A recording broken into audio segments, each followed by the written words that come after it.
নমস্কার বন্ধুরা, 2026-এর বিধানসভা নির্বাচন আসতে এখনও কিছুটা সময় বাকি থাকলেও বাংলার রাজনীতিতে পারদ কিন্তু এখনই চড়তে শুরু করেছে। ঘাসফুল নাকি পদ্ম, কে হাসবে শেষ হাসি? আজকের ভিডিওতে আমরা একাধিক সমীক্ষার রিপোর্ট বিশ্লেষণ করে দেখাবো যে কোন দল কত আসন পেতে পারে পশ্চিমবঙ্গে। একটা আভাস মাত্র দেখানোর চেষ্টা করব, অর্থাৎ ভিডিওটি শেষ পর্যন্ত দেখুন, কারণ পরিসংখ্যান কিন্তু বেশ চমকপ্রদ। তো আজকের প্রথম জেলা জেলা বাঁকুড়া। বাঁকুড়ায় মোট আসন সংখ্যা যদি আমরা দেখি, সেক্ষেত্রে বাঁকুড়ায় মোট আসন সংখ্যা 12টি, যেখানে কিন্তু টিএমসি পাচ্ছে কটি সিট। টিএমসি কিন্তু বেশ ভালো ফল করছে তেমনটা নয়, টিএমসি মাত্র 5টি সিট পাচ্ছে, বিজেপি যেখানে পাচ্ছে 7টি সিট এবং অন্যান্য ও কংগ্রেস 0-0। পরবর্তী জেলা কোচবিহার। কোচবিহারে টিএমসির আরও অবস্থা খারাপ, যেখানে টিএমসি মাত্র 3টি সিট পাচ্ছে, বিজেপি খুব ভালো ফল করছে, 6টি সিট পাচ্ছে। মোট এখানে কোচবিহারে 9টি সিট রয়েছে। পরবর্তী জেলার দিকে দেখা যাক। পরবর্তী জেলা হুগলি। হুগলিতে কাটে কা টক্কর, যেখানে কিন্তু টিএমসি এবং বিজেপি প্রায় কাছাকাছি সিট পাচ্ছে। টিএমসি পাচ্ছে 8টি সিট এবং বিজেপি 10টা। এখন পর্যন্ত পশ্চিমবঙ্গে 294টা বিধানসভা কেন্দ্র আছে, তার মধ্যে 39টা কেন্দ্রের মধ্যে এগিয়ে রয়েছে বিজেপি, যেখানে টিএমসি পাচ্ছে মাত্র 16টি সিট এবং বিজেপি পাচ্ছে 23টি সিট। পরবর্তী জেলার দিকে যাওয়া যাক। পরবর্তী জেলা জলপাইগুড়ি। জলপাইগুড়ি কিন্তু মাত্র 7টি সিট রয়েছে, যেখানে টিএমসি মাত্র 1টি সিট পাচ্ছে এবং বিজেপির খুব ভালো চমকপ্রদ ফল হচ্ছে। টিএমসিকে হারিয়ে বিজেপি 6টি আসনে এগিয়ে রয়েছে, অর্থাৎ 6টি সিট পাওয়ার সম্ভাবনা রয়েছে। পরবর্তী জেলা হাওড়া। বন্ধুরা, হাওড়াতে মোট সিট সংখ্যা রয়েছে 16টি, যেখানে আবার টিএমসি বেশি পাচ্ছে বিজেপির থেকে। টিএমসি পাচ্ছে 10টি সিট, বিজেপি 6টি, কংগ্রেস এবং অন্যান্য ঝুড়িতে 0টি সিট, অর্থাৎ কংগ্রেস এবং অন্যান্যরা এখন পর্যন্ত শূন্যতে আটকে রয়েছে। এবং এখন পর্যন্ত আমরা 294টির মধ্যে 62টি সিট আমরা দেখলাম, যেখানে কিন্তু এখন পর্যন্ত বিজেপি এগিয়ে রয়েছে 35টিতে, 87টিতে এগিয়ে রয়েছে টিএমসি। পরবর্তী জেলার দিকে দেখা যাক। পরবর্তী জেলা বন্ধুরা ঝাড়গ্রাম। ঝাড়গ্রামে মোট সিট সংখ্যা 4টি, যেখানে আবারও বিজেপি অনেকটা এগিয়ে রয়েছে। বিজেপি পাচ্ছে 3টি সিট এবং টিএমসি মাত্র 1টি সিট পাচ্ছে। কংগ্রেস এবং অন্যান্যরা কোনো রকম আসন এখন পর্যন্ত পাচ্ছে না। বন্ধুরা, পশ্চিমবঙ্গের 294টি আসনের মধ্যে 66টি আসন আমরা এখন পর্যন্ত গণনা করলাম বা জানতে পারলাম, যার মাধ্যমে কিন্তু 28টিতে এগিয়ে রয়েছে টিএমসি এবং 38টিতে এগিয়ে রয়েছে বিজেপি। বন্ধুরা, এখন পর্যন্ত কংগ্রেস এবং বামপন্থী এবং অন্যান্য দলগুলি কোনো খাতায় খুলতে পারল না। পরবর্তী জেলা কলকাতা। কলকাতায় খুব ভালো ফল করতে দেখা যাচ্ছে টিএমসিকে। টিএমসি পাচ্ছে 10টি সিট, বিজেপি মাত্র 1টি সিটে কলকাতায়। বলে রাখা ভালো, কলকাতার উত্তর এবং দক্ষিণ কলকাতা মিলিয়ে মোট 11টি সিট হয় এবং সেই 11টি সিটের কিন্তু এখানে ফলাফল অর্থাৎ ওপিনিয়ন পোল দেখানো হয়েছে। ওপিনিয়ন পোল অনুযায়ী কিন্তু এখন হাড়ে কা টক্কর শুরু হয়ে গেছে, হাড্ডাহাড্ডি লড়াই, যেখানে 38 এবং 39টি সিটের মধ্যে একদম একটি সিটের মধ্যে টক্কর লড়াই চলছে।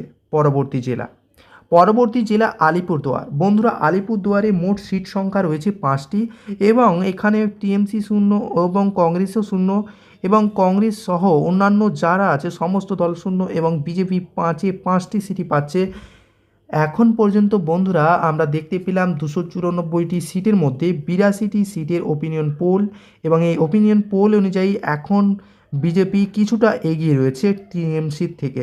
টিএমসি পাচ্ছে এখন পর্যন্ত 82টি সিটের মধ্যে 38টি সিট এবং বিজেপি পাচ্ছে 44টি সিট, এমনটাই ইঙ্গিত দেখা যাচ্ছে ওপিনিয়ন পোলে। পরবর্তী জেলার দিকে যাওয়া যাক। পরবর্তী জেলা দক্ষিণ দিনাজপুর। বন্ধুরা, দক্ষিণ দিনাজপুরে 6টি সিট রয়েছে, যার মধ্যে টিএমসি পাচ্ছে 2টি সিট এবং বিজেপি পাচ্ছে 4টি সিট এবং কংগ্রেস ও অন্যান্যরা তোমরা দেখতে পাচ্ছ যে মাত্র 0 এবং 0তে আটকে রয়েছে, অর্থাৎ 0 ঝুলিতে আটকে রয়েছে কংগ্রেস, বামপন্থী সহ অন্যান্য রাজনৈতিক দলগুলি। পরবর্তী জেলা দার্জিলিং। দার্জিলিংয়ে মোট সিট সংখ্যা রয়েছে 5টি এবং দার্জিলিংয়ে 5টি সিটের মধ্যে বিজেপি আবারও ভালো ফল করতে দেখা যাচ্ছে, যেখানে বিজেপি পাচ্ছে 4টি সিট এবং অন্যান্যরা 1টি সিট পাচ্ছে। টিএমসি এবং কংগ্রেসের কোনো রকম খাতা খুলতে পারল না দার্জিলিংয়ে। এবং বলে রাখা ভালো, 294টি আসনের মধ্যে 93টি আসনের ওপিনিয়ন পোল অনুযায়ী এখন পর্যন্ত টিএমসি পাচ্ছে 40টি সিট, বিজেপি পাচ্ছে 52টি সিট, কংগ্রেস শূন্যতে আটকে রয়েছে, অন্যান্যরা 1টি সিট পেয়েছে। পরবর্তী জেলা কালিম্পং। কালিম্পংয়ে মাত্র 1টি সিট রয়েছে আর সেই 1টি সিটই পাচ্ছে বিজেপি। এখন পর্যন্ত ওপিনিয়ন পোল অনুযায়ী 40টি আসনে এগিয়ে রয়েছে টিএমসি, 53টিতে বিজেপি, কংগ্রেস 0 এবং অন্যান্যরা 1টি। পরবর্তী জেলা উত্তর চব্বিশ পরগনা। উত্তর চব্বিশ পরগনায় টোটাল 33টি সিট রয়েছে, যার মধ্যে টিএমসি এখানে খুব ভালো ফল করছে। টিএমসি পাচ্ছে 20টি, বিজেপি পাচ্ছে 13টি, কংগ্রেস এবং অন্যান্যরা কোনো রকম সিট পাচ্ছে না। পরবর্তী জেলা মালদা। মালদাতে মোট সিট সংখ্যা রয়েছে 12টি। বন্ধুরা, 12টি সিটের মধ্যে টিএমসি পাচ্ছে 8টি, বিজেপি 3টি, কংগ্রেস 1টি, অন্যান্যরা 0। এখন পর্যন্ত 139টি সিটের ওপিনিয়ন পোল অনুযায়ী টিএমসি 68টি, 69টিতে এগিয়ে রয়েছে বিজেপি, কংগ্রেস 1টি এবং অন্যান্যরা 1টি। এখনও টিএমসি এবং বিজেপির মধ্যে হাড্ডাহাড্ডি লড়াই চলছে। পরবর্তী জেলা পুরুলিয়া। পুরুলিয়ায় মোট সিট সংখ্যা রয়েছে 9টি, যেখানে টিএমসি 6টি এবং বিজেপি 3টি সিট পাচ্ছে, কংগ্রেস এবং অন্যান্যরা কোনো সিট পাচ্ছে না। পুরুলিয়া সিটটিতে এখন পর্যন্ত টিএমসির ভালো ফলাফল দেখা যাচ্ছে, যদি 2021-এ একটু পিছিয়ে ছিল টিএমসি। যাই হোক, পরবর্তী জেলার দিকে দেখা যাক। পরবর্তী জেলা হচ্ছে মুর্শিদাবাদ। মুর্শিদাবাদে আবার অন্যরকম চিত্র। সংখ্যালঘু অধ্যুষিত এই জেলায় মোট সিট রয়েছে 22টি। এখানে টিএমসি 12টি সিট, বিজেপি পাচ্ছে 6টি, কংগ্রেস 2টি এবং অন্যান্যরা 2টি। মোট 294টির মধ্যে 170টি আসনের ওপিনিয়ন পোল হচ্ছে, যেখানে 86টি আসনে এগিয়ে রয়েছে টিএমসি, 78টিতে বিজেপি, 3টিতে কংগ্রেস এবং 3টিতে অন্যান্যরা। এবারে পরবর্তী জেলা দেখা যাক। পরবর্তী জেলা পূর্ব বর্ধমান। পূর্ব বর্ধমানে মোট আসন রয়েছে 16টি, যেখানে টিএমসি 10টি সিট, বিজেপি 6টি, কংগ্রেস এবং অন্যান্যদের ঝুলিতে 0টি আসন রয়েছে। পরবর্তী জেলা দক্ষিণ চব্বিশ পরগনা। দক্ষিণ চব্বিশ পরগনায় মোট সিট রয়েছে 31টি, যেখানে কিন্তু টিএমসি 20টি পাচ্ছে, বিজেপি 10টি, কংগ্রেস 0 এবং অন্যান্যরা 1টি। এবং দক্ষিণ চব্বিশ পরগনায় চমকপ্রদ ফল করছে টিএমসি। এখন পর্যন্ত আমরা 217টি আসনের ওপিনিয়ন পোল দেখলাম, এবং যেখানে টিএমসি 116টি আসন পেয়েছে, 94টি আসন পেয়েছে বিজেপি, 3টি আসন পেয়েছে কংগ্রেস এবং 4টি অন্যান্যরা। পরবর্তী জেলা বীরভূম। বীরভূমে আসন সংখ্যা অর্থাৎ সিট রয়েছে 11টি, যেখানে টিএমসি 7টি এবং বিজেপি 4টি পাচ্ছে। কংগ্রেস এবং অন্যান্যরা এই জেলাতে প্রায় 0, এমনটা ইঙ্গিত দিচ্ছে ওপিনিয়ন পোল অনুযায়ী এখানে কিন্তু টিএমসি ভালো ফল করছে এবং এখন পর্যন্ত 228টি আসনের ওপিনিয়ন পোল অনুযায়ী টিএমসি 123টিতে এগিয়ে রয়েছে, 98টিতে বিজেপি, 3টিতে কংগ্রেস এবং 4টিতে রয়েছে অন্যান্যরা। পরবর্তী জেলা পশ্চিম বর্ধমান। পশ্চিম বর্ধমানে মোট সিট সংখ্যা রয়েছে 9টি, যেখানে টিএমসি 6টি, বিজেপি 3টি, কংগ্রেস এবং অন্যান্যরা 0টি আসনে আটকে রয়েছে। পরবর্তী জেলার দিকে দেখা যাক। পরবর্তী জেলা উত্তর দিনাজপুর। উত্তর দিনাজপুরে মোট সিট সংখ্যা রয়েছে 9টি, যেখানে টিএমসি 6টি, বিজেপি 3টি, কংগ্রেস 0 এবং অন্যান্যরাও 0।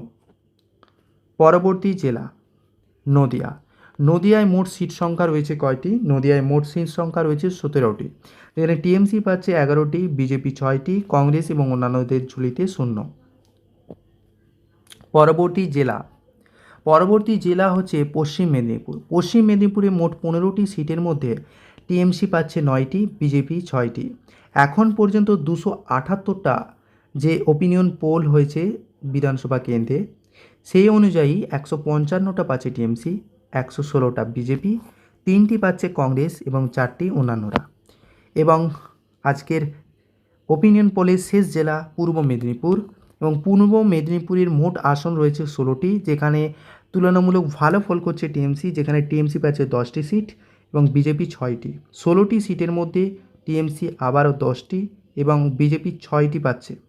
এবং এই সম্পূর্ণ হলো আমাদের 294টা বিধানসভা কেন্দ্রের ওপিনিয়ন পোল, এবং এই ওপিনিয়ন পোল অনুযায়ী বা জনমত সমীক্ষা অনুযায়ী, যেটা এআইয়ের মাধ্যমে তৈরি, সেই অনুযায়ী কিন্তু আবারও ক্ষমতায় আসতে চলেছে টিএমসি, যেখানে টিএমসি পাচ্ছে 165টি এবং বিজেপি পাচ্ছে ভালো ফল করছে, এবং বিজেপি ভালো ফল করার পর বিজেপি পাচ্ছে 122টি আসন, কংগ্রেসও 3টি আসন পাচ্ছে, অন্যান্যরা 4টি। এবং বিশেষ সতর্কতা, একটু দেখে নিন ভিডিওটা। এই ভিডিওটা কেবলমাত্র শিক্ষা এবং তথ্য প্রদানের উদ্দেশ্যে তৈরি করা হয়েছে। এই ভিডিও নির্মাতা কোনো রাজনৈতিক দলের সঙ্গে যুক্ত নন এবং কোনো নির্দিষ্ট রাজনৈতিক আদর্শ প্রচার করে না। ভিডিওটি প্রদর্শিত ওপিনিয়ন পোল বা জনমত সমীক্ষাটি বিভিন্ন সূত্র থেকে প্রাপ্ত তথ্য, সোশ্যাল মিডিয়া ট্রেন্ড, যা এআই সমীক্ষার মাধ্যমে তৈরি। এটি কোনোভাবেই 2026 সালের নির্বাচনের প্রকৃত বা চূড়ান্ত ফলাফল নয়। নির্বাচনের প্রকৃত ফলাফল ভারতের নির্বাচন কমিশন দ্বারা ঘোষিত হবে।